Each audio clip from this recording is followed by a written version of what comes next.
Hello दोस्तों, कैसे हैं आप लोग। उम्मीद करते हैं आप लोग बेहतर होंगे, फिट होंगे।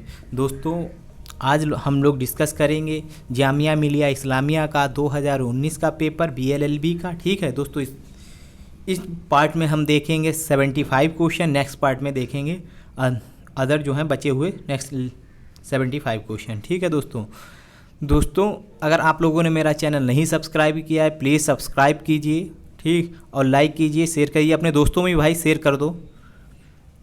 ठीक है दोस्तों, और अगर आप लोगों को कोई क्वेरीज हैं तो आप नीचे दिए गए लिंक पे चैनल पे जाइए, वहाँ पे आप कमेंट कीजिए, आपको उसका क्वेरीज का सॉल्यूशन मिलेगा। ठीक है दोस्तों, चलिए दोस्तों डिस्कस करते हैं आज का पहला क्वेश्चन। 2019 जामिया मिलिया 2019-20 का पेपर है ये बीएलएलबी का। ठीक है दोस्तों, क्वेश्चन नंबर है which state has introduce the Braille enabled paper at polling booth. दोस्तों, ब्रेले क्या होता है? ब्रेले ये होता है जैसे हम लोगों की आंखें हैं लेकिन विजुअली चैलेंज्ड होते हैं, जिनकी आंखें नहीं होती हैं, वो कैसे पढ़ेंगे उनके लिए। ठीक है, वो हाथों से टटो के देखते हैं कि भाई क्या क्या है। ठीक है, उससे वो पढ़ते हैं। उनका जो होता है एक सुई टाइप में होती है, वो पेपर होता है, उस पर गोद लेते हैं अगर कुछ भी लिखवाते हैं। ठीक है, तो ब्रेले जो सिस्टम होता है पढ़ने का, वो होता है विजुअली चैलेंज, मतलब अंधे लोगों के लिए। ठीक है, अब ये कौन सी स्टेट ने ब्रेले इनेबल्ड बैलेट पेपर बनाया है कि मतलब अंधे लोगों को पता चल जाए कि भाई उनका कोई दूसरा बोर्ड जो है यूज ना कर ले, कहीं दूसरे लोग उनके साथ में जो जाते हैं वोट डलाने, ठीक है, वो कहीं गलत ना लगा दे, तो वो अपने आप खुद टटो के अपने आप बैलेट पेपर कर सकेंगे, वोट डाल सकेंगे। ठीक है, ये किसने बनाया? ये बनाया है दोस्तों मेघालय ने। मेघालय फर्स्ट स्टेट है। ठीक है, फर्स्ट का ए आंसर है। क्वेश्चन नंबर सेकंड पे चलते हैं दोस्तों। फर्स्ट का है ए फॉर एप्पल वाला आंसर। सेकंड पे चलते हैं दोस्तों। क्वेश्चन नंबर सेकंड है India's deepest shaft cave has been discovered in which of the following state. दोस्तों, ये डीपेस्ट केव जो है ये उस समय खोजी गई थी, डिस्कवर की गई थी खासी हिल में। कहाँ पे? खासी हिल, मेघालय में। ठीक है, तो इसका आंसर हो जाएगा सेकंड का सी, मेघालय खासी केव। ठीक है, ये डीपेस्ट केव है दोस्तों, सैफ्ट केव है। ठीक है, कहाँ? खासी हिल, मेघालय में। ठीक है दोस्तों, और ये वहाँ के 3 इम्पोर्टेंट हिल्स हैं, उन्हें याद कर लीजिए। जैंतिया, खासी जैंतिया एंड गारो खासी जैंतिया। गारो है, खासी एंड जैंतिया हिल्स हैं। ठीक है दोस्तों, क्वेश्चन नंबर, और इन्हीं के नाम से उन वहाँ की ट्राइब्स का भी नाम है। ठीक है, जैसे जैंतिया ट्राइब, खासी ट्राइब और गारो ट्राइब्स। ठीक है, इन्हीं हिल्स के नेम से है वहाँ की ट्राइब्स के नेम। ठीक है, क्वेश्चन नंबर थर्ड पे चलते हैं। Farmer miss India Sana Dua has been designated as the brand ambassador of which state election department. मतलब सना दुआ है किस स्टेट के इलेक्शन की ब्रांड एम्बेसडर बनी है डिपार्टमेंट की। ठीक है दोस्तों, ये है Jammu and Kashmir. Question number 3 का ए आंसर। क्वेश्चन नंबर 4 का है दोस्तों ये दोस्तों ये क्वेश्चन एक और आपसे बताओ, ये कि मानुषी चिल्लर जो हैं किसकी ब्रांड एम्बेसडर अभी बनी है? क्योंकि लॉकडाउन में जो रहा है ना, तो ये डिप्रेशन के लिए मानुषी चिल्लर जो है ना, फॉर्मर मिस वर्ल्ड, उन्हें जो है ब्रांड एम्बेसडर बनाया गया है। ये सर्च कीजिए, आप लोग बताइएगा, क्योंकि ये क्वेश्चन आ सकता है। ये मैंने पढ़ा था, मुझे याद नहीं है, इसलिए मैं आपसे पूछ रहा हूँ, और कमेंट में ज़रूर बताइएगा दोस्तों।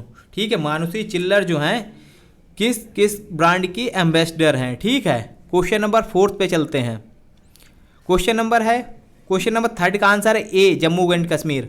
Question number 4, which south east Asian country has recently introduce harsh new sharia laws that make adultery and homosexuality punishable by stoning to death. मतलब पत्थर मार के मौत उसे सजा दी जाएगी जब तक मर नहीं जाता है। ठीक है दोस्तों, पहले बात तो कि भाई शरिया लॉज क्या है। शरिया लॉज वो हैं जो मुस्लिम जो है, जैसे इंडिया में शरिया लॉज हैं हर जगह, अपने शरिया लॉज जो होते हैं मुस्लिम जो है अपने पर्सनल अफेयर्स को रेगुलेट करते हैं, किससे? शरिया लॉज से। ठीक है, क्या एक रूल है, शरिया लॉज जो है मुस्लिम के पर्सनल अफेयर्स को रेगुलेट करते हैं दोस्तों।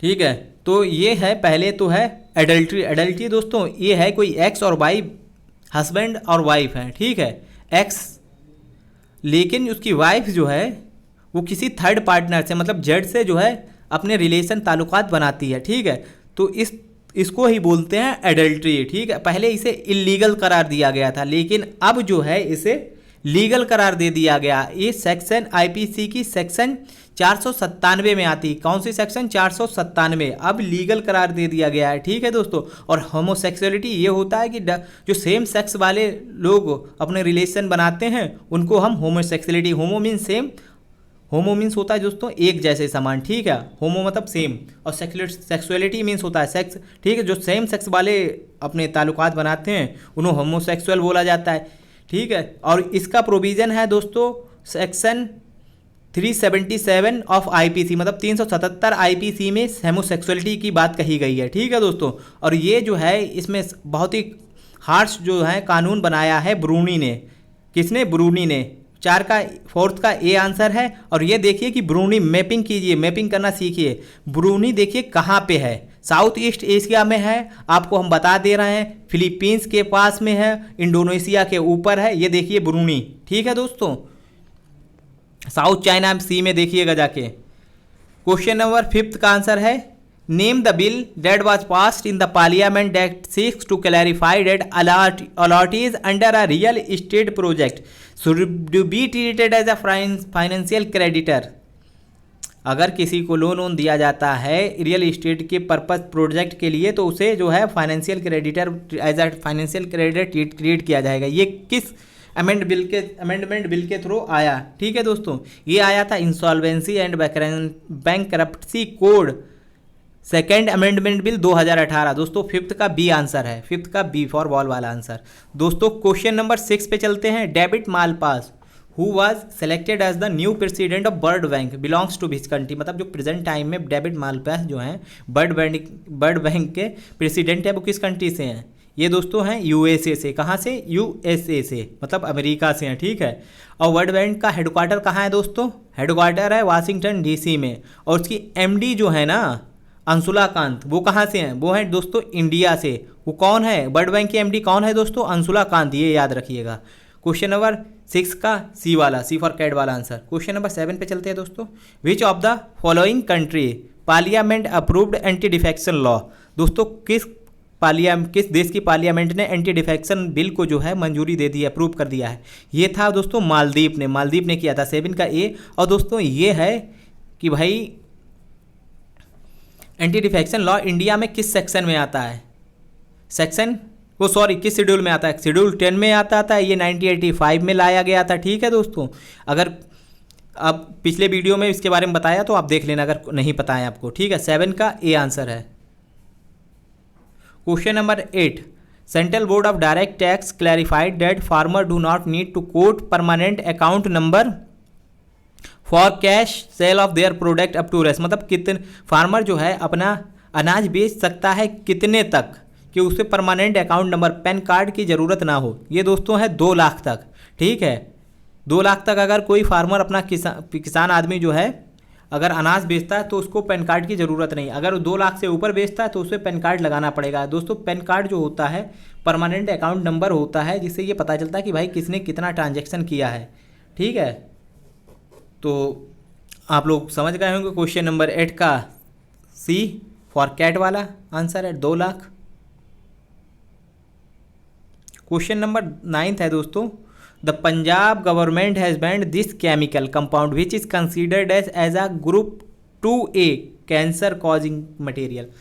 दोस्तों पंजाब गवर्नमेंट ने ऐसा कौन सा केमिकल कंपाउंड बैन किया है जिससे कैंसर हो सकता है, होता है, ठीक है।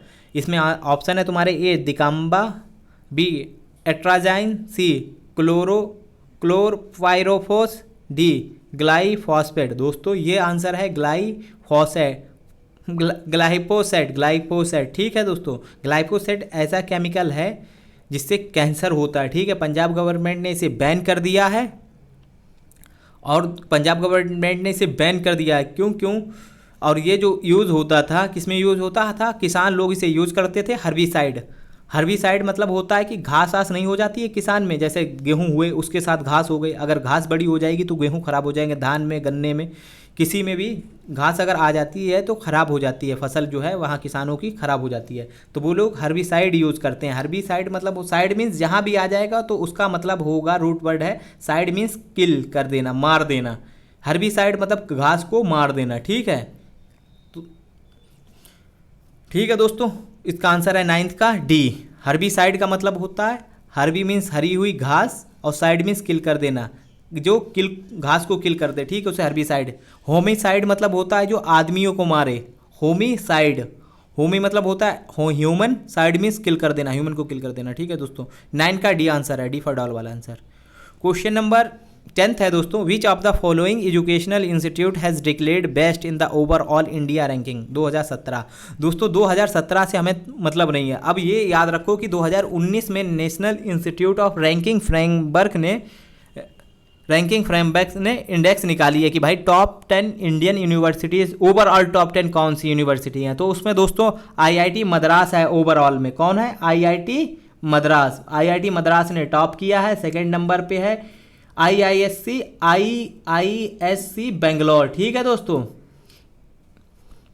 इसने सेकंड नंबर पाया है, ठीक है। ये याद रखिए कि national institute of ranking framework में आईआईटी मद्रास जो है 2020 में टॉप किया है, और दूसरे नंबर पे आपकी आईआईएससी बेंगलोर है, ठीक है दोस्तों। 11th पे क्वेश्चन पे चलते हैं दोस्तों। Who has been conferred with the Gandhian peace prize for the year 2018। 2018 में गांधी पीस प्राइज दिया गया था योही ससाकाबा, जो कि कहाँ के हैं? जापान के दोस्तों। ये बताइए दोस्तों, राइजिंग ऑफ स्टार जो मतलब जापान का सबसे बड़ा मतलब एक राइजिंग करके है, जो कि मेघालय के एक डॉक्टर को दिया गया अवार्ड है। उसने जापान और इंडिया के जो है रिलेशन में बहुत ही योगदान दिया है। तो उस डॉक्टर का नाम बताइए। एक डॉक्टर हैं जिनको राइजिंग ऑफ सन करके एक सम्मान होता है, अवार्ड होता है, जो जापान प्रोवाइड करता है। वो इंडिया में मेघालय स्टेट के एक डॉक्टर साहब हैं, उनको दिया गया। उन डॉक्टर का नाम बताइए कमेंट में, क्वेश्चन में। क्वेश्चन नंबर 12 दोस्तों है, क्वेश्चन नंबर 12th है। 11th का है दोस्तों बी फॉर बॉल वाला, योही ससाकाबा। क्वेश्चन नंबर 12 पे चलते हैं दोस्तों। India became the 4th country to test anti satellite mission. दोस्तों ये है, इंडिया ने अभी इलेक्शन से पहले मतलब 2019 में जो इलेक्शन हुए थे उससे पहले एक एंटी सैटेलाइट मिशन लॉन्च किया था, जिसको मिशन शक्ति कहते हैं। इसका मतलब ये है कि भाई किसी की सैटेलाइट है आसमान में, ठीक है, तो अब इंडिया जो है उसको गिरा सकता है अपनी मिसाइल के द्वारा, ठीक है। उसे ही एंटी सैटेलाइट मिशन बोला जाता है, जिसे मिशन शक्ति भी बोलते हैं। 12th का सी आंसर है दोस्तों। Question number 13, which of the following is India second mission to moon. मतलब सेकेंड मिशन जो है दोस्तों इंडिया का, वो मून पे भेजा गया था, वो किसका नाम क्या है? उसका नाम था दोस्तों चंद्रयान 2, ठीक है दोस्तों। क्या नाम है? चंद्रयान 2। दोस्तों एक क्वेश्चन और आप बताइएगा कमेंट में करके कि गगनयान मिशन जो मतलब पहले जो इंडिया का पहला मिशन होगा जो स्पेस में ले जाएगा किसे? एस्ट्रोनॉट्स को, ठीक है। कौन? एस्ट्रोनॉट्स को। गगनयान मिशन ये कब लॉन्च होएगा? ठीक है दोस्तों। क्वेश्चन नंबर है तुम्हारा 14, 13 का बी। 14 का दोस्तों क्वेश्चन चलते हैं। What is the name of new white dwarf galaxy that was found by NASA और European space agency Hubble telescope. क्या नाम था इसका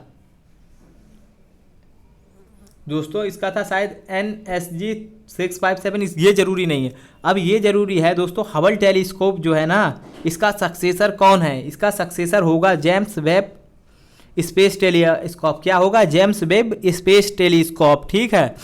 अब एक न्यूज़ आई थी अभी कि हबल टेलीस्कोप जो है इसकी 30 साल और जो है लाइफ एक्सपेंड हो गई है। कितनी? 30 ईयर्स, ठीक है दोस्तों। 14 का देख क्वेश्चन नंबर 15 का आंसर है। 14 का दोस्तों है बी। NSG 657 करके वो थी, वो खोजी गई थी। ये इंपॉर्टेंट अब नहीं रह गया दोस्तों। अब 15 पे क्वेश्चन पे चलते हैं दोस्तों। Name the 1971 India Pakistan war hero and Mahavir Chakra awardee who passed away recently. मतलब रिसेंटली ये 2019 वाला है रिसेंटली, तो उसमें कौन थे? उस समय थे शायद मोहम्मद उस्मान थे, लेकिन अब जो है ना परमवीर महावीर चक्र अवार्डी जो कोरोना वायरस की वजह से मर गए हैं, कोविड-19 की वजह से उनकी डेथ हुई थी, ये याद रखो। 2019 में जो है महावीर चक्र अवार्डी जो कि इंडिया और पाकिस्तान 1971 के हीरो थे, वो उनकी डेथ हो गई है कोरोना वायरस की वजह से। उनका नाम है राजमोहन बोहरा, ये याद रखो। क्या क्वेश्चन है दोस्तों? कोविड-19 की वजह से जिनकी डेथ हुई थी, राजमोहन बोहरा, जो कि महावीर चक्र अवार्डी हैं। इंडिया और पाकिस्तान के बीच में जो 1971 में वार हुआ था उसके हीरो थे, ठीक है। जो कोविड-19 की वजह से उनकी डेथ हुई थी, उनका नाम है राजमोहन बोहरा, ये याद रखो क्वेश्चन नंबर, ठीक है दोस्तों। क्वेश्चन नंबर 16 पे चलते हैं दोस्तों। Which movie has been crowned best picture at the 91st academic award? ये दोस्तों ग्रीन बुक थी। कौन सी थी दोस्तों? ग्रीन बुक, ठीक। क्या दोस्तों क्वेश्चन इसका था आंसर? Green book. अब क्वेश्चन 17 पे चलते हैं। ये उस समय की थी, अब प्रेजेंट टाइम में अपने आप सर्च करना दोस्तों। 17 का क्वेश्चन है, which of the following movie won the coveted golden peacock award at 49th international film festival of India 2018? ये दोस्तों थी ईमायो, ये 2018 की है, 2019 की सर्च करके देखना ये, ठीक है दोस्तों। 18 का क्वेश्चन है। 17 का दोस्तों बी वाला। 18 का question, who received the pride of Indian cinema award in the Dada Saheb Phalke excellent award 2018? Pride of the Indian cinema ये दिया गया था दोस्तों संजय दत्त को। किसे दिया गया था? संजय दत्त को। अब दोस्तों बताइए कि दादा साहेब फाल्के अवार्ड 2019 में किसे मिला? ये क्वेश्चन आ सकता है। ये मिला है किसे? अमिताभ बच्चन को मिला है। दादा साहेब फाल्के अवार्ड जो मिला है अब अमिताभ बच्चन को मिला है 2019 में, ये याद रखना क्वेश्चन दोस्तों। मैरी कॉम क्वेश्चन नंबर, ठीक है, 18 का उस समय का था दोस्तों डी, लेकिन अब 2019 में जो लेटेस्ट दादा साहेब फाल्के अवार्ड मिला है वो किसे मिला है दोस्तों? वो मिला है तुम्हारे अमिताभ बच्चन को, ठीक है। अमिताभ बच्चन को मिला है 2019 का दादा साहेब फाल्के अवार्ड, लेटेस्ट है जो दोस्तों। क्वेश्चन नंबर 19 पे चलते हैं दोस्तों। Mary Kom was named as the women's training ambassador of which of the following brand? दोस्तों ये जो बनी थी प्यूमा की हैं, ठीक है, प्यूमा, ठीक है। क्वेश्चन नंबर 20 पे चलते हैं दोस्तों। This airport was declared as the best airport in the category of over 400 million passenger per annum in Asia Pacific in air quality service program. ये दोस्तों था इंदिरा गांधी इंटरनेशनल एयरपोर्ट, ठीक है, दिल्ली वाला IGI एयरपोर्ट, ठीक। दोस्तों हैदराबाद का एक एयरपोर्ट है जिसने जो है ना, उसने 2-4 चीज़ें इस तरीके से उसको पढ़ लेना। हैदराबाद एयरपोर्ट के बारे में न्यूज़ पढ़ लेना, क्योंकि ये बहुत इंपॉर्टेंट है। हमें उसके बारे में याद नहीं आ रहा कुछ, ठीक है दोस्तों, ये देख लेना अपने आप क्वेश्चन। 21 का दोस्तों देखते हैं। PepsiCo CO Indira Nooyi.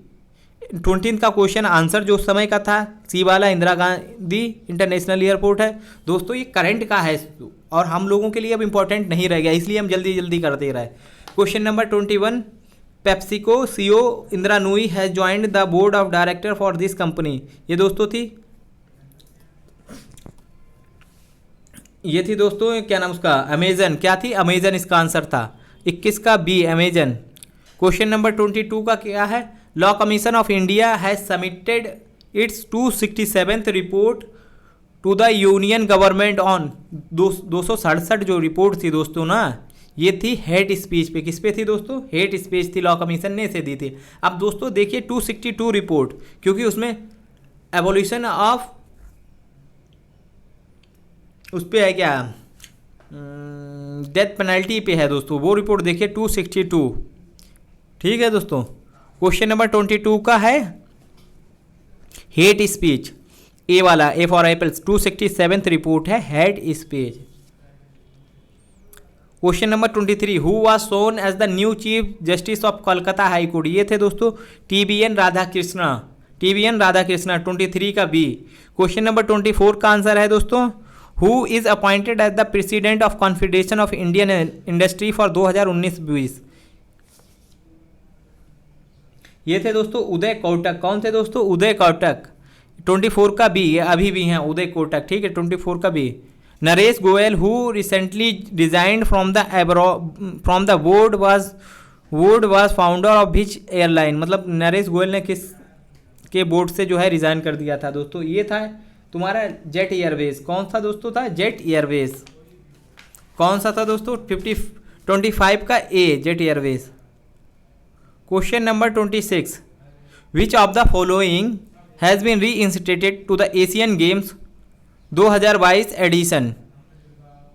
ये दोस्तों था चेस, क्या था? चेस था 2022 एडिशन में, क्या? चेस। 26 का सी, 26 का आंसर है सी।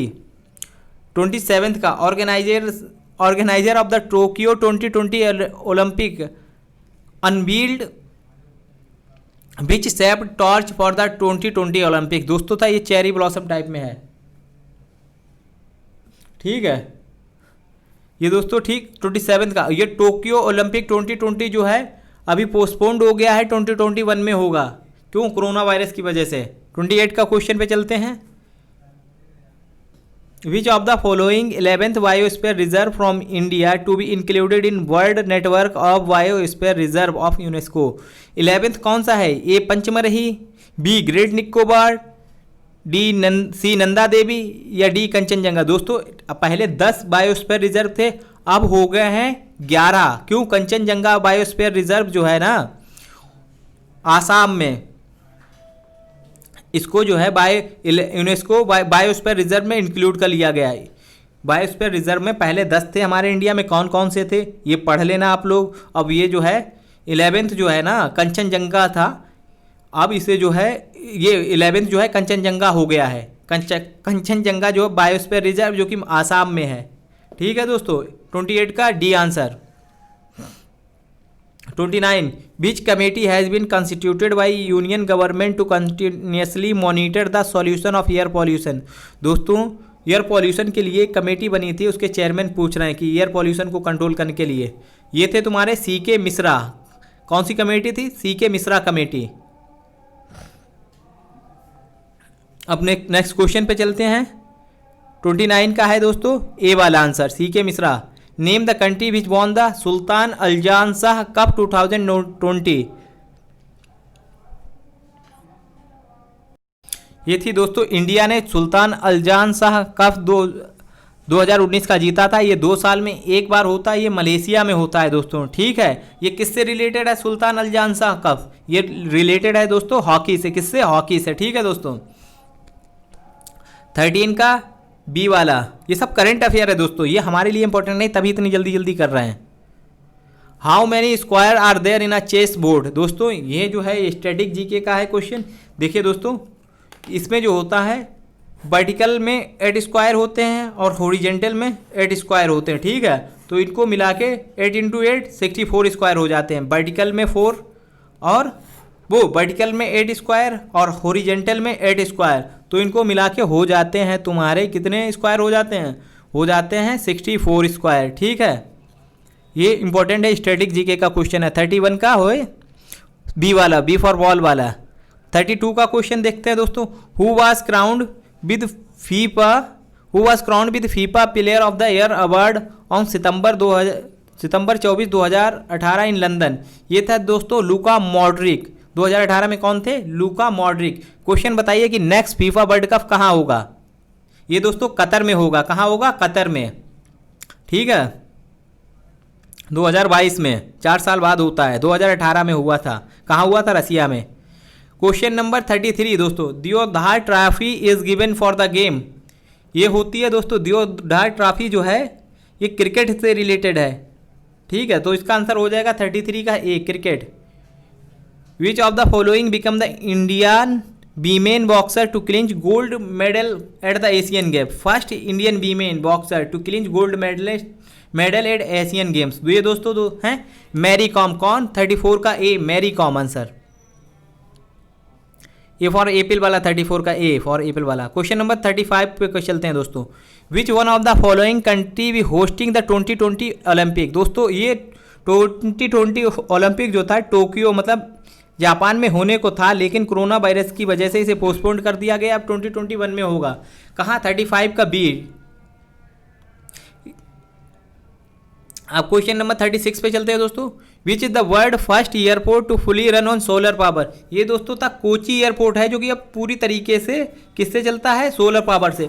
दोस्तों ऐसी एक यूनियन टेरिटरी बताइए जो सोलर पावर से मतलब अपना पूरा जो है एनर्जी जो है सोलर पावर से लेती है। वो कौन सी है? दीव। कौन सी? दीव, दमन एंड दीव, दीवाल, ठीक है दोस्तों। 36 का बी सी वाला आंसर है। कौन सी? कोची एयरपोर्ट, ठीक है। 36 का सी आंसर कोची। 37 पे चलते हैं दोस्तों।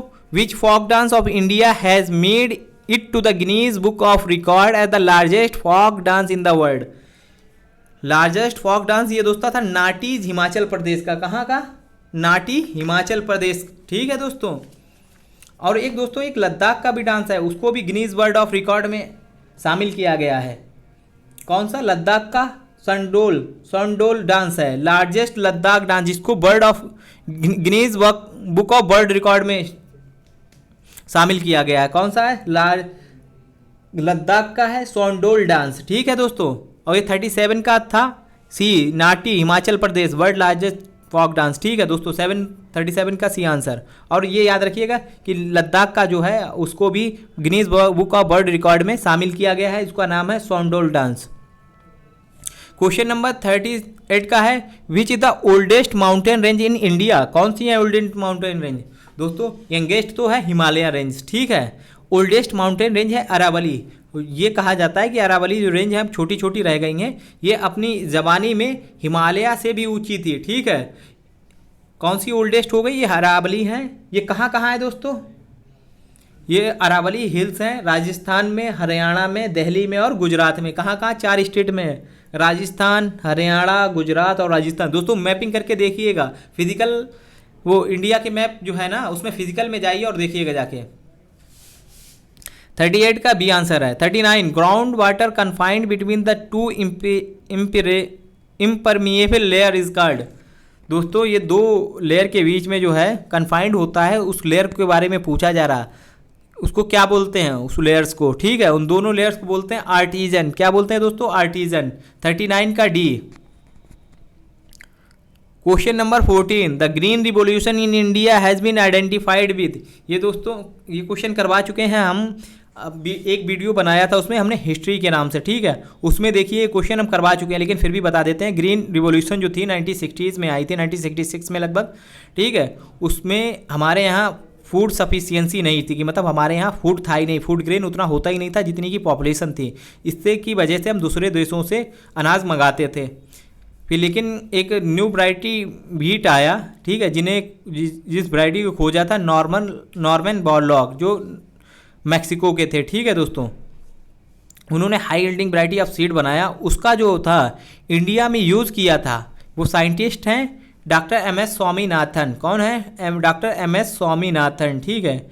ग्रीन रिवॉल्यूशन जो है उनके नाम से जानी जाती है, किसके? Doctor MS Swaminathan. 40 का क्वेश्चन डी, ठीक है। उन्होंने 96 में इंडिया में high yielding variety of seed का प्रोडक्शन स्टार्ट किया था। कहाँ पे ये किया था? आपके गंगा प्लेन में। गंगा प्लेन कहाँ पे है दोस्तों? गंगा प्लेन है पंजाब से लेके वो गंगा प्लेन और क्या नाम उसका, राबी सतलज, ये प्लेन के बीच में किया था, ठीक है। ये नॉर्दर्न प्लेन बोले जाते हैं। पंजाब में, उत्तर प्रदेश में, हरियाणा में इसका जो था पहली बार प्रोडक्शन स्टार्ट हुआ था, मतलब लगाए गए थे। ये गेहूं से रिलेटेड ज़्यादा है दोस्तों। दोस्तों उस समय हमारे पास सिर्फ 50 मिलियन टन गेहूं फूड ग्रेन होता था, लेकिन अब कितना हो गया? लगभग 291 मिलियन टन, ठीक है। ग्रीन रिवॉल्यूशन वाला आंसर है D, MS Swaminathan. Question number 41 सती प्रथा was declared illegal in British India during the regime of. दोस्तों सती प्रथा जो थी बैन की थी किसने? लॉर्ड विलियम बेंटिंग, जो कि हमारे पहले गवर्नर जनरल ऑफ इंडिया थे। कौन? लॉर्ड विलियम बेंटिंग जो थे पहले गवर्नर जनरल ऑफ इंडिया थे, ठीक है दोस्तों। और इन्होंने सती प्रथा 1929 में बैन कर दी थी, ठीक है। अब दोस्तों एक क्वेश्चन आता है कि राजा राम मोहन राय ने सपोर्ट किया था कि भाई ये बैन करो, ठीक है। और राजा राम मोहन राय किस समाज, मतलब किस संस्था से रिलेटेड हैं? ये हैं ब्रह्मो समाज से, ठीक है दोस्तों। कौन सी? ब्रह्मो समाज से जो है राजा राम मोहन रॉय रिलेटेड है। अब क्वेश्चन नंबर 42 आ जाता है। सती प्रथा का 41 का आंसर है बी, लॉर्ड विलियम बेंटिक। 42 का क्वेश्चन है सारे जहां से अच्छा हिंदोस्तां हमारा किसने लिखा है? दोस्तों ये लिखा था डॉक्टर अल्लामा इकबाल। किसने? डॉक्टर अल्लामा इकबाल साहब ने लिखा था। और बंकिम दास चटर्जी ने लिखा था नेशनल सॉन्ग। कौन सा नेशनल सॉन्ग हमारा है? वंदे मातरम। ठीक है, कौन सा नेशनल सॉन्ग है बंकिम चंद्र चटर्जी ने लिखा था? सॉन्ग जो हमारा नेशनल सॉन्ग है, क्या सॉन्ग नेशनल सॉन्ग है? वंदे मातरम, जो कि पहली बार गाया गया था 1896 के कांग्रेस सेशन में, जो कि उस समय के कांग्रेस के जो इन्होंने हेड किया था, प्रेसिडेंट थे इंडियन नेशनल कांग्रेस के रहमतुल्लाह एम सयानी, जो कि कोलकाता में सेशन हुआ था 1896 में। पहली बार हमारा नेशनल सॉन्ग तभी गाया गया था, कब? 1896 में कोलकाता सेशन में, जिसके प्रेसिडेंट थे रहमतुल्लाह एम सयानी। ठीक है, पहली बार गाया गया था, जो कि लिखा किसने है? बंकिम दास चटर्जी ने। और राम प्रसाद बिस्मिल ने लिखी है सरपरोसी की तमन्ना अब हमारे दिल में है, देखते हैं बाजुए कातिल में कितना दम है दोस्तों। ठीक है, अब दोस्तों, और रविंद्रनाथ टैगोर ने लिखा क्या था? इन्होंने लिखा था नेशनल एंथम जनगण मन अधिनायक जय। ठीक है दोस्तों, इन्होंने लिखा था जनगण मन अधिनायक जय। और दोस्तों ये बताइए कि हमारा नेशनल सॉन्ग और नेशनल एंथम जो है ना, अडॉप्ट कब किया गया था? बताइए। ये दोस्तों किया गया था जब हमारा कॉन्स्टिट्यूशन जो है पूरी तरीके से लागू किया गया था। ये जब हमारा कॉन्स्टिट्यूशन साइन किया गया था 24 जनवरी 1950 को। नेशनल सॉन्ग और नेशनल एंथम जो है 24 जनवरी 1950 को अडॉप्ट किए गए थे। अब बताइए नेशनल फ्लैग कब अडॉप्ट किया गया था? ठीक है दोस्तों, और रविंद्रनाथ टैगोर ने जनगण मन अधिनायक जय मतलब लिखा है। ठीक है दोस्तों, क्वेश्चन नंबर 42 का डी आंसर है। Question number 43, the first venture of Mahatma Gandhi in all India politics, मतलब महात्मा गांधी जो है 9 जनवरी 1915 को आए थे इंडिया में। ठीक है, उन्होंने आने के बाद पहली बार कब पॉलिटिक्स में एंट्री की थी, ये पूछा जा रहा है। ये non cooperation movement, B Dandi march, C Champaran movement, D Rowlatt satyagraha. दोस्तों कहा जाता है महात्मा गांधी के बारे में कि महात्मा गांधी आए और केक खा लिया, मतलब केक मतलब होता है C for Champaran satyagraha, Champaran movement, जो कि इंडिगो जो थी, इंडिगो से रिलेटेड था। मतलब इंडिगो जो थे किसान लोग नहीं उगाना चाहते थे, लेकिन अंग्रेज जो थे ब्रिटिश प्लांटर वो कहते थे कि भाई इंडिगो उगाओ। ठीक है, क्यों? क्योंकि उनको ये कॉमर्शियल पर्पज़ से इंडिगो की जाती है, क्योंकि हम इंडिगो को खा तो सकते नहीं, लेकिन वो और इंडियन जो फार्मर थे वो कहते थे भाई हम खाने पीने के लिए हमारे पास खेती नहीं है उतनी, हम अपनी खेती को यूज़ करेंगे फूड ग्रेन को प्रोडक्शन करने के लिए। लेकिन ये कुछ ऐसा मान नहीं रहे थे और पैसे अभी नहीं देते थे, इलीगल जो है एग्रीमेंट करा लेते थे। ठीक है, तो चंपारण मूवमेंट हुआ 1900। ठीक है, पहला मूवमेंट कब हुआ? चंपारण मूवमेंट 1916 में। ठीक है, फिर उसके बाद अहमदाबाद मिल स्ट्राइक की सॉल्यूशन सॉल्व किया गांधी जी ने। ठीक है, CA, फिर के खेड़ा वाला सॉल्व हुआ। और दांडी मार्च कब हुआ था दोस्तों? ये हुआ था 1920 में, 1930 में स्टार्टिंग हुई थी। ठीक है, चंपारण 1916, रॉलेट सत्याग्रह कब हुआ था? 1919 में। ठीक है, और नन कॉपरेशन मूवमेंट हुआ था 5 सितंबर 1920 से स्टार्ट हुआ था। 5 सितंबर 1920 को स्टार्ट हुआ था और 19 देख लेना ये नॉन कॉपरेशन मूवमेंट वाला। ठीक है दोस्तों, क्वेश्चन नंबर 43 का आंसर है C, Champaran movement. Question number 44, Lumbini is a place where Buddha, Lumbini एक प्लेस है, वहाँ बुद्धा का क्या हुआ था? Attained nirvana, B attained enlightenment, C was born, D was married. देखो बुद्धा जो थे लुम्बिनी में पैदा हुए थे क्या, तो इसका आंसर हो जाएगा सी फॉर कैट वाला। और इनलाइटमेंट हुआ था उन्हें, बोधि एक ट्री है बोधि, ठीक है, उसके नीचे बैठे हुए थे, उन्हें इनलाइटमेंट मतलब ज्ञान हासिल हो गया था। वो कहाँ है? बोध गया में। ठीक है, और पहला उन्होंने जो सरमन था मतलब पहला प्रवचन दिया था, कहाँ गया दिया था? सारनाथ जो वाराणसी के पास में है। ठीक है, और उनकी डेथ कहाँ हुई थी? कुशीनगर, जिसे हम महापरिनिर्वाणा बोलते हैं, वो कहाँ? कुशीनगर में है। ठीक है दोस्तों, उम्मीद करते हैं क्वेश्चन समझ में आ रहे होंगे दोस्तों आपके।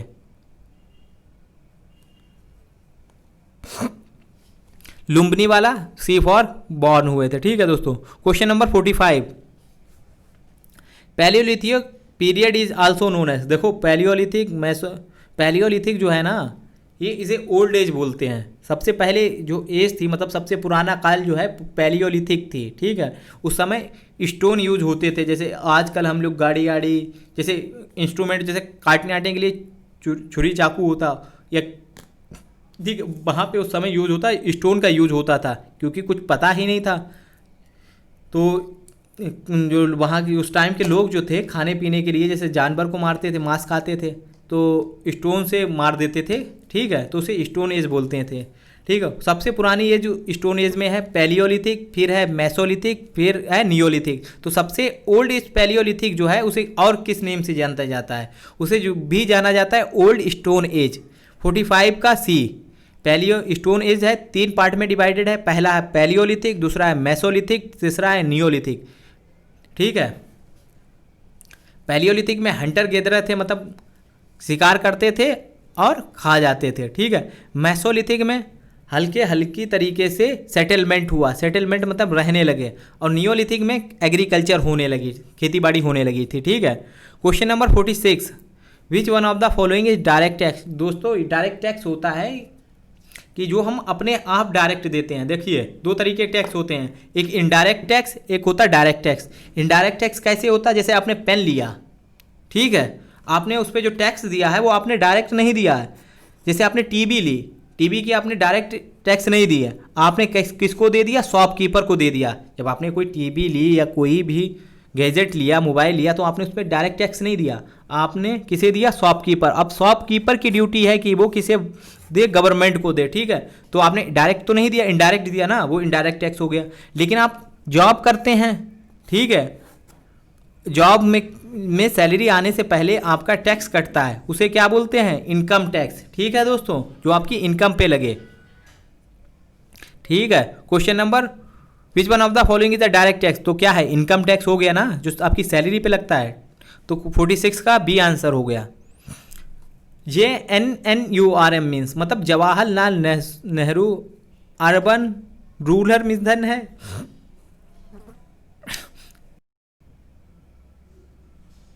हाँ, JNNURM मतलब है Jawaharlal Nehru national urban rural mission. ठीक है दोस्तों, JNNURM है। ठीक है, Jawaharlal Nehru national urban rural mission. ठीक है, ये दोस्तों है कि भाई इंफ्रास्ट्रक्चर जो है ना उसे किस तरीके से बूस्ट किया जाए। शहर और गांव में इंफ्रास्ट्रक्चर जो है ना किस तरीके से बूस्ट किया, जैसे रोड है, ड्रिंकिंग वाटर है, ठीक है, सैनिटेशन है, इससे रिलेटेड है जवाहरलाल नेहरू। ठीक है, ये दोस्तों 47 का सी आंसर है।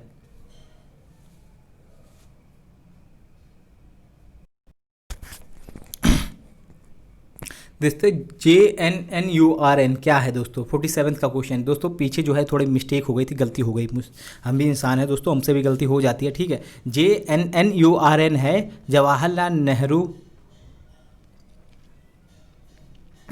Nehru national urban renewable mission. Renewable मतलब अर्बन एरिया को किस तरीके से रिन्यू किया जाए, किस तरीके से इंफ्रास्ट्रक्चर डेवलप किया जाए। ठीक है, 47 का ए फॉर एप्पल वाला आंसर है। मिस्टेक हो गई थी पीछे, हमने शायद ये बता दिया Jawaharlal Nehru national urban rural mission, ये नहीं है। ठीक है, ये अब है 47 का A Jawaharlal Nehru national urban renewable mission. ठीक है, ये आया था 2005 में और इसको जो है सक्सीड किया है, मतलब अब इसका नाम चेंज करके अमृत मिशन कर दिया गया। क्या कर दिया गया? अमृत मिशन, अटल अमृत मिशन। ठीक है, इसमें इंफ्रास्ट्रक्चर को डेवलपमेंट करने का पूरा प्लान है, एम है। ठीक है, जैसे हाउसिंग है, हाउस प्रोवाइड कराना, हेल्थ इंफ्रास्ट्रक्चर अच्छा करना, ठीक है, सोशल सिक्योरिटी प्रोवाइड करना, ये है। ठीक है, 47 का आंसर है ए फॉर एप्पल वाला दोस्तों। हैज़ 48 का है, has developed the concept of human development index. मतलब ह्यूमन डेवलपमेंट इंडेक्स जो है किस, ठीक है, क्या ह्यूमन डेवलपमेंट इंडेक्स किसने डेवलप की थी, किसने बनाई थी? ये दोस्तों बनाई थी 1990 में महबूबुल हक ने। महबूबुल हक कौन है? पाकिस्तान के इकोनॉमिस्ट थे। ठीक है, ह्यूमन डेवलपमेंट इंडेक्स में देखते हैं कि भाई एजुकेशन कितने लोगों के पास है किसी देश के पास। ठीक है, ह्यूमन डेवलपमेंट की बात करते हैं, एजुकेशन होएगा तभी तो ह्यूमन का डेवलपमेंट होएगा। हेल्थ कितने के पास है? ठीक है, और सैनिटेशन की हेल्थ एजुकेशन, ठीक है, ये मेन इंपॉर्टेंट है, कितने कितने पास लोगों के है। ठीक है, अब ये जो है वर्ल्ड बैंक ने और इसको जो है थोड़ा बर्ड बैंक कह रहे हैं, यूनाइटेड नेशन डेवलपमेंट प्रोग्राम ने ये इंडेक्स निकालता है। कौन सी? ह्यूमन डेवलपमेंट इंडेक्स निकाली जाती है। कौन निकालता है? United nation development program. ठीक है। अब इसकी 2019 और 19 में इंडिया की रैंक क्या थी दोस्तों? 2019 में इंडिया की रैंक थी 129 थी। कितनी? 129 थी 2019 में। इंडिया की रैंक क्या थी? 189 में से 189 में से 129 थी। ह्यूमन डेवलपमेंट इंडेक्स जो है यूनाइटेड नेशन डेवलपमेंट प्रोग्राम निकालता है और इंडिया की रैंक थी उसमें 129। ठीक है। और इस डेवलप किसने की थी ह्यूमन डेवलपमेंट इंडेक्स? महबूबुल हक 1990 में पाकिस्तान के थे। ठीक है। अब क्वेश्चन 9 48 का बी वाला आंसर है। 48 का बी वाला आंसर है। 49 का चलते हैं question. What is NASDAQ? NASDAQ जो दोस्तों है स्टॉक एक्सचेंज है। क्या है? स्टॉक एक्सचेंज है। नस्दक क्या है? स्टॉक एक्सचेंज है। फिर इसमें दे दिया, अब इसके ऑप्शन क्या है? A first electronic stock market, B largest shipping fleet, C world highest post office, या another name of New York stock exchange. दोस्तों सबसे बड़ा स्टॉक एक्सचेंज जो है वो है न्यूयॉर्क का, दूसरे नंबर पे है नस्दक। ठीक है। ये भी यूएसए का ही है। किसका? अमेरिका का है। लेकिन ये सबसे पहले इसने इलेक्ट्रॉनिक स्टॉक मार्केट स्टार्ट की थी। कब? 1971 में। कब? 1971 में। 49 का आंसर हो जाएगा ए फॉर एप्पल वाला आंसर। 50 क्वेश्चन पे चलते हैं दोस्तों। सेंसस जो है, census take place in India. Census हर 10 साल के बाद होता है और सबसे पहली बार हुआ था 1971 में और परमानेंट हो रहा है सबसे पहली बार हुआ था 1871 में और परमानेंट हो रहा है 1881 से। परमानेंट कब से हुआ था? 1881 से। 50 का क्वेश्चन है एवरी 10 ईयर्स, बी वाला आंसर। 50 के बी फॉर बॉल वाला। 51 का आंसर है एक्वायर्ड इम्यूनो डिफिशियंसी सिंड्रोम। क्या है दोस्तों? एड्स जिसे बोलते हैं, HIV वायरस की वजह से होता है। ठीक है। इससे क्या होता है? हमारी इम्यून सिस्टम जो है ना वो कमज़ोर पड़ जाता है। जैसे लिखा है इम्यूनो डिफिशियंसी। इम्यून डिफिशियंसी मतलब कम हो जाना, कम स्ट्रॉन्ग हो जाना। Acquired immuno deficiency syndrome, AIDS जो है वायरस की वजह से होता है। ठीक है। और इसका तो एक्वायर्ड इम्यूनोडिफिशियंसी सिंड्रोम क्या है, किसकी वजह से होता है? A protozoa, B virus, C fungus, D bacteria. ये वायरस की वजह से होता है। ठीक है।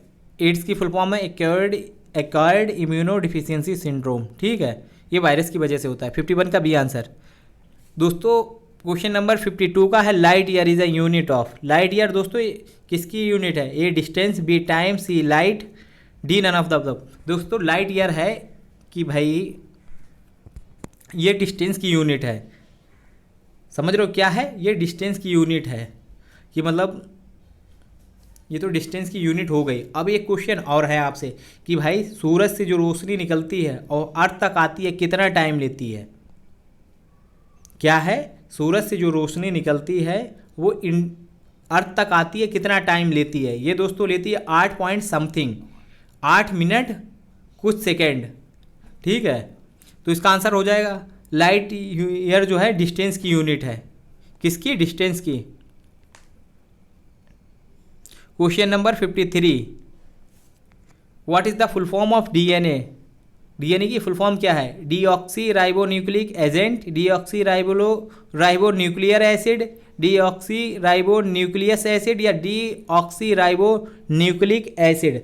दोस्तों DNA की फुल फॉर्म है डीऑक्सी राइबो न्यूक्लिक एसिड। ये जो है हमारे DNA में मतलब कि जेनेटिक्स में कि हमारे भाई जीन्स किसके अंदर कहाँ से आए हैं। ठीक है। ये पता लगाने का काम करता है। ठीक है। Deoxy ribo nucleic acid. एक RNA होता है, उसकी फुल फॉर्म क्या है दोस्तों?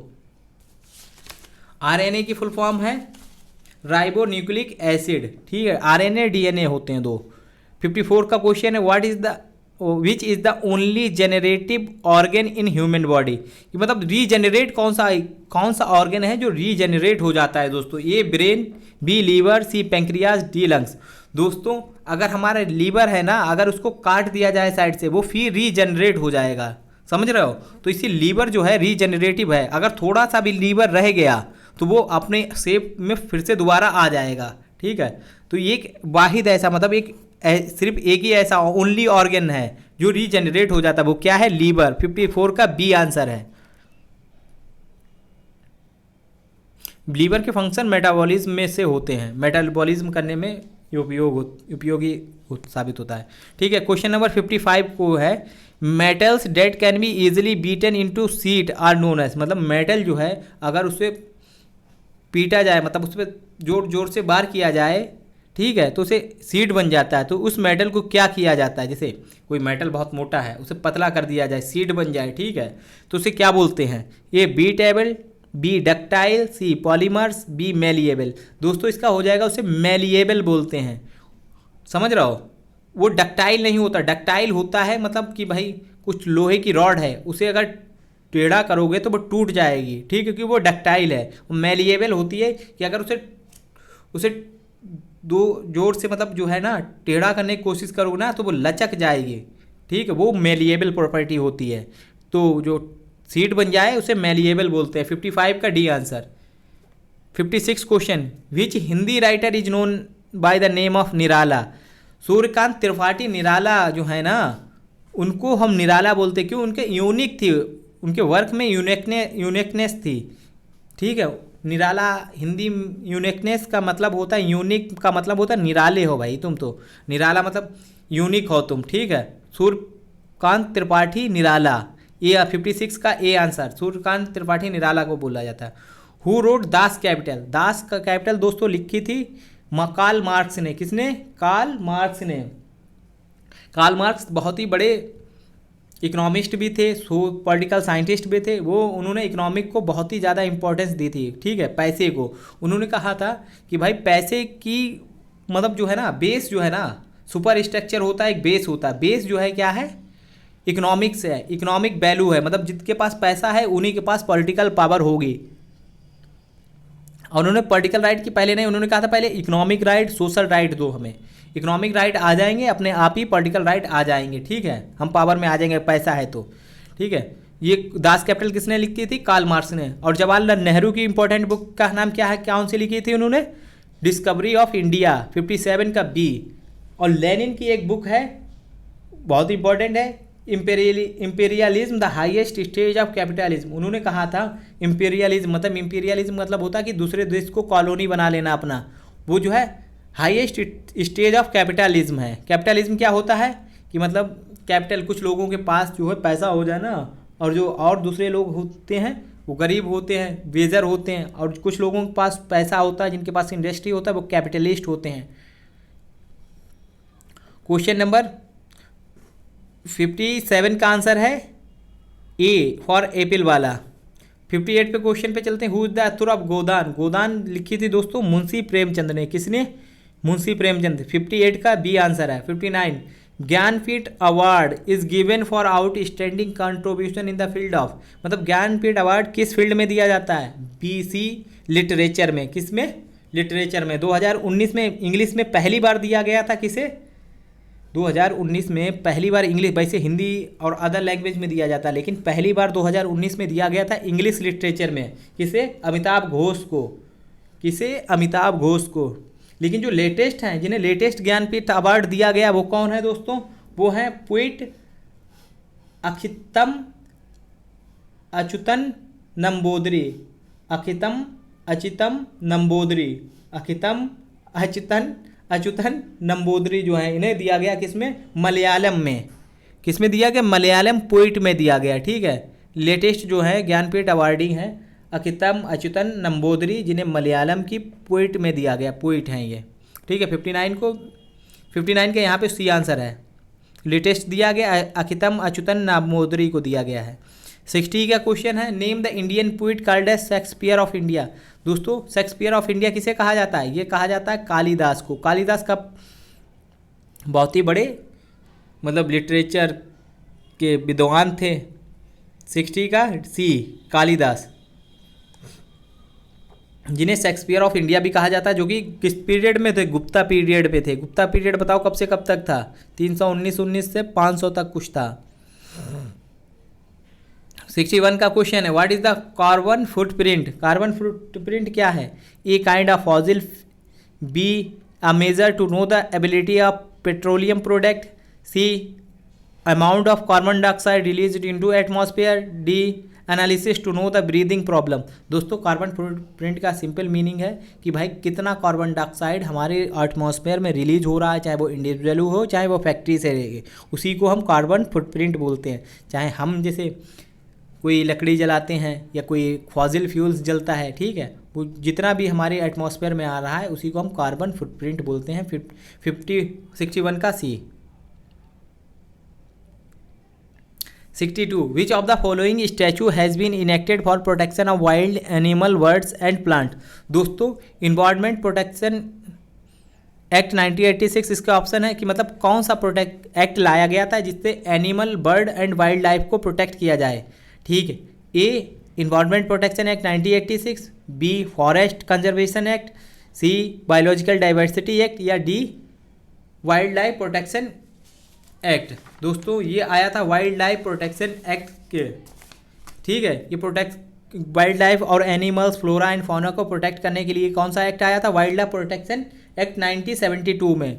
ठीक है, कौन सा, डी वाला 62 का डी। ये कब आया था wild life protection act? Wild life protection act लाया गया था किसको प्रोटेक्ट करने के लिए, वाइल्ड एनिमल्स, बर्ड और प्लांट को। ठीक है, 62 का डी आंसर। और बायोलॉजिकल डाइवर्सिटी एक्ट आया था 2002 में। ठीक है, और फॉरेस्ट कंजर्वेशन एक्ट आया था 1980 में। और इन्वायरमेंट प्रोटेक्ट करने के लिए कौन सा एक्ट आया था, इन्वायरमेंट प्रोटेक्शन एक्ट 1986। तो 62 का आंसर है डी फॉर डॉल वाला। Why is ozone layer important? Ozone layer क्यों इंपॉर्टेंट है दोस्तों?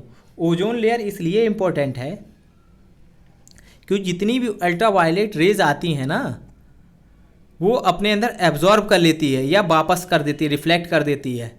अगर ओजोन लेयर ना हो, वो सारी अल्ट्रा वायलेट रेज होती हैं, ए अल्फ़ा बीटा गामा करके होती हैं, ठीक है, वो हमारे अर्थ तक आ जाती हैं और हमें बहुत ही ज़्यादा हार्म करती हैं। कौन सी? वो अल्ट्रा वायलेट रेज जो होती हैं, उससे कैंसर होने का खतरा होता है। इसलिए ओजोन लेयर हमारे लिए बहुत ही इम्पोर्टेंट है। और ये दोस्तों, तो इसका आंसर हो जाएगा 63 का A it absorb greenhouse gas, B it protect earth from ultraviolet radiation, या E C it maintain earth temperature, या D it is a buffer against extraterrestrial hazard. दोस्तों 63 का आंसर होगा B it protect earth from ultraviolet radiation से। ठीक है, और ये किस एटमॉस्फेरिक लेयर में है? ये है तुम्हारा स्ट्रेटोस्फेयर में। अब दोस्तों एटमॉस्फेरिक लेयर आप बहुत ही इंपॉर्टेंट तरीके से देख लेना एक बार। सबसे पहले जो लोअर एटमॉस्फेयर लेयर है कौन सी है? ट्रोपोस्फेयर। फिर उसके ऊपर कौन सी है? स्ट्रेटोस्फेयर, जिसमें क्या है? हमारी ओजोन लेयर है। ठीक है, उसके ऊपर क्या है? थर्मोस्फेयर। फिर आयनोस्फेयर। आयनोस्फेयर जो है ना, जो आजकल मोबाइल टावर जो होते हैं ना, जो आप लोग बात करते हैं मोबाइल से, टीवी देखते हैं, ये कहाँ से आयंस जो है, कहाँ से ये सिग्नल आते हैं? ये ओजोन, वो क्या नाम, आयनोस्फेयर से जो है ना आयंस होते हैं, वहाँ पे बहुत ही ज़्यादा इलेक्ट्रॉन और आयोनाइज्ड एलिमेंट होते हैं। वो जो है हमारे जो आवाज़ जो है रिफ्लेक्ट करके फिर एक दूसरे को भेज देते हैं। ठीक है, ये मोबाइल टावर के लिए मोबाइल जो सिग्नल होते हैं ना, वो आयनोस्फेयर से ही आते हैं। ठीक है दोस्तों, कौन से? आयनोस्फेयर देख लेना एक बार आप भी। ठीक है, और सबसे अपर लेयर कौन सी है? एक्सोस्फेयर, एटमॉस्फेरिक लेयर है। ठीक है, सबसे नीचे ट्रोपोस्फेयर, फिर उसके ऊपर स्ट्रेटोस्फेयर, फिर थर्मोस्फेयर, फिर आयनोस्फेयर, फिर एक्सोस्फेयर। तो क्वेश्चन नंबर 63 का B it protect earth from ultraviolet radiation. Question number 64 what the leader of Chipko movement. दोस्तों चिपको मूवमेंट है क्या? दोस्तों चिपको मूवमेंट ये है कि 1980 के दशक में, मतलब 1980s के डिकेड में, हिमालय का बहुत सारे पेड़ कटने को थे और वहाँ के लोकल लोग थे वो कटना नहीं देना चाह रहे थे। ठीक है, लेकिन उनके पास इतनी मैन पावर नहीं थी, या तो वो हथियार उठा लेते, वो उन्होंने मुनासिब नहीं समझा। क्यों? वो गांधीयन थे, लीडर जो थे वहाँ के गांधीयन थे। गांधीयन क्या है? नन वायलेंस, हम वायलेंस नहीं करेंगे। उन्होंने कहा ठीक है, वो पेड़ पे चिपक जाते थे, जाके पेड़ को पकड़ के चिपक जाते थे, कह रहा है ठीक है पेड़ को काटना है और हमें भी काट दो। ठीक है, तो उसी को चिपको मूवमेंट कहते थे। ठीक है, उसके लीडर थे सुंदरलाल बहुगुणा। कौन थे? सुंदरलाल बहुगुणा। ठीक है, कौन? सुंदरलाल बहुगुणा थे। 64 का डी आंसर है। और 65 पैक्टा संट सरबेंडा मीन्स, दोस्तों पैक्टा संट सरबेंडा एक एग्रीमेंट होता है, ठीक है, और एग्रीमेंट होता है जिसका आंसर है ऑप्शन दिए हैं, the state are not bound to respect the agreement entered into by them, B the agreement entered into by the state will be respected and followed by them in good faith, ठीक है, या C the state are under no obligation to follow the agreement in good faith, D though the state are bound to recognise an agreement entered into by them but can not be compelled to follow, ठीक है दोस्तों। इसका पैक्टा shunt सरबेंडा means होता है the agreement entered into state will be respected and followed by them in good faith, मतलब agreement जो है ना हम अपने अच्छाई के लिए फॉलो करते हैं, ठीक है, गुड फेथ के लिए, कि जैसे इंटरनेशनल लॉ है, अगर कोई हमारी सरहद पे वायलेट करे, सीज फायर वायलेट करे, तो इसके लिए एक लॉ बनाया गया, और जैसे इंटरनेशनल कम्युनिटी ने मिलके, और जैसे हमारी टेरिटरी में कोई भी ऐसे शिप आ जाए जिससे हमें हानिकारक हो, उसके लिए भी लॉ बनाए गए, क्यों? क्योंकि एक दूसरे की सेफ्टी में ही हमारी सेफ्टी है, ठीक है। तो इसका मतलब है इसका 65 का the agreement entered into by state will be respected and followed by them in good faith, ठीक है, 65 का बी आंसर है। 66 का आंसर है the territorial water of India extend up to, मतलब टेरिटोरियल वाटर किस हद तक इंडिया की जो है एक्सटेंड करते हैं। दोस्तों टेरिटोरियल वाटर जो है ना, आपको बता के बना के दिखाते हैं एक तरीके से।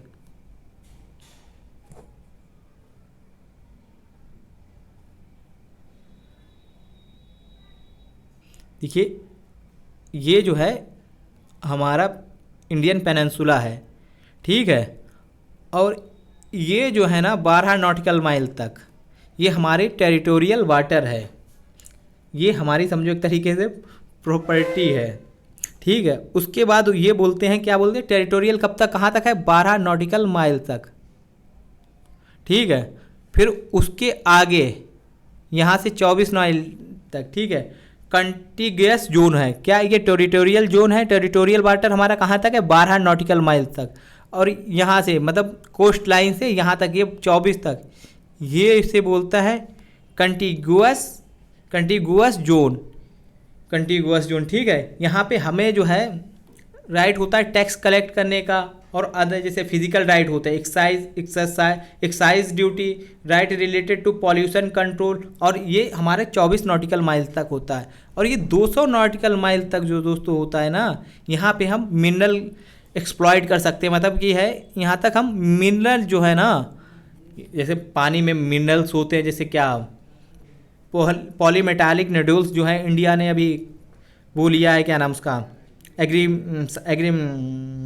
अप्रूवल लिया है, जो हायर अथॉरिटी है जो अप्रूव करती है कि भाई तुम यहाँ से मिनरल निकाल सकते हो, ठीक है। ये 200 नॉटिकल माइल्स तक हम निकाल सकते हैं, ठीक है। ये 12 नॉटिकल माइल्स तक हमारा टेरिटोरियल वाटर होता है, 24 यहाँ तो हम कोई भी एक्टिविटी कर सकते हैं, फिशिंग विशिंग कुछ भी, ठीक है। कॉन्टिगियस तक हम यहाँ पे टैक्स की और इसे कंजर्व करने की बात करते हैं। और 200 नॉटिकल माइल तो दोस्तों होता है ना, यहाँ पे हम मिनरल रिसोर्स जो है ना, मिनरल एक्सप्लॉइट कर सकते हैं, एक्सट्रैक्ट कर सकते हैं, ठीक है, और इसे कंजर्व कर सकते हैं, यहाँ पे रिसर्च कर सकते हैं, कोई भी अगर है 200 नॉटिकल माइल तक हम रिसर्च कर सकते हैं, उसके आगे हमारा हद नहीं होती है, ठीक है दोस्तों। उम्मीद करते हैं ये क्वेश्चन समझ में आ गया होगा। 12 नॉटिकल माइल तक हमारा टेरिटोरियल बात होता है, और 24 नॉटिकल माइल तक कंटिग्यूअस जोन होता है, और 200 नॉटिकल माइल तक इकोनॉमिक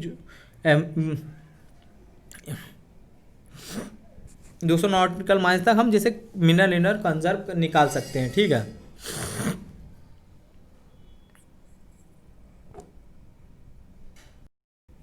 हाँ, 200 नॉटिकल माइल से इकोनॉमिक जोन बोला जाता है, एक्सक्लूसिव इकोनॉमिक जोन, जहाँ पे हम मिनरल एक्सट्रैक्ट करते हैं, रिसर्च कर सकते हैं 200 नॉटिकल माइल्स तक, ठीक है दोस्तों।